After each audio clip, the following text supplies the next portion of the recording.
I gotta be honest with you, the cards were way off. I had it more 7-5-ish for Canelo. Canelo shots meant more. Cotto did a lot of moving. Cotto did a lot of boxing.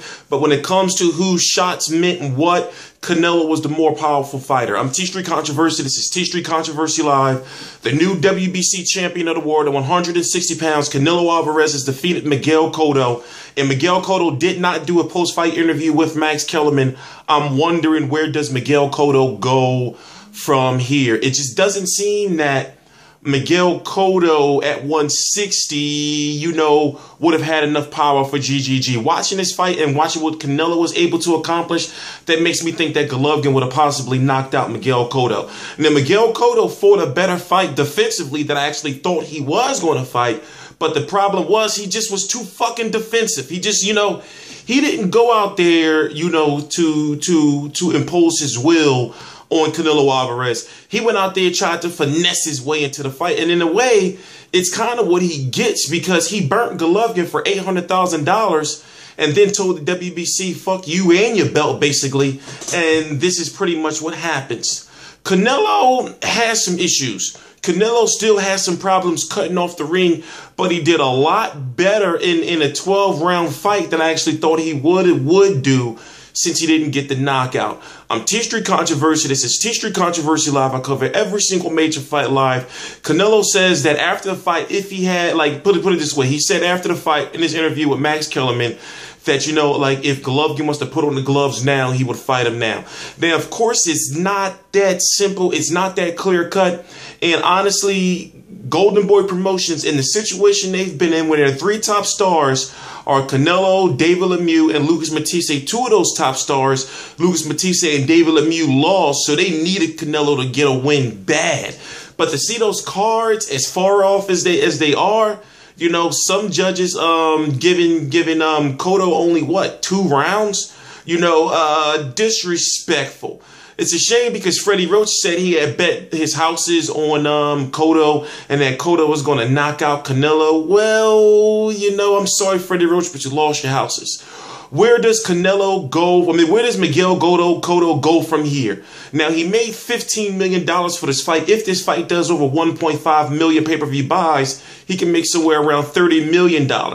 There is not going to be a rematch, because the WBC said that the winner of this fight has only 15 days to get a deal done with Gennady Golovkin. So we could be seeing that fight very soon, you know, possibly in, I'm going to say maybe April. I'm going to say likely April. So it's a shame, because I'm wondering, like, is this really the end of Miguel Cotto's career?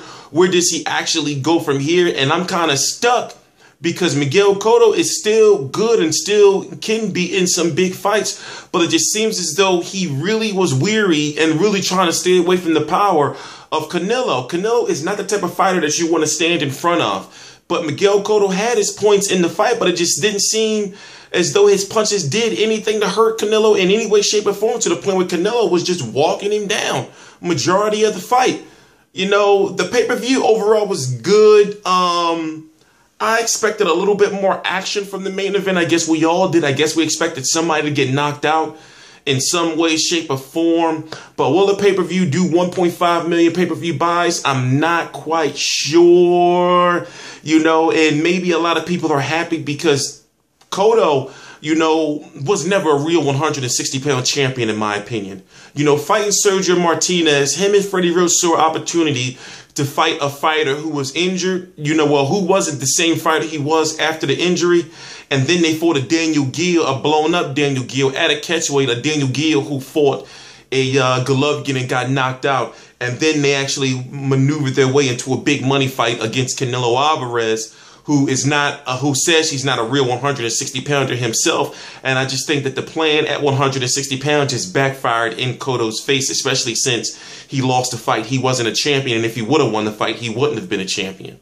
So I'm trying to figure out, like, what does Miguel Cotto do? Yeah, that fight's for him at 154, but now it's like, what is he going to do? Take a year off again? You know, after losing a big fight like this is one of those situations when you go back to the drawing board, because both of these fighters could not have afforded afforded a loss at this point in time in their career. And it's like, well, where do you go from here, Miguel Cotto?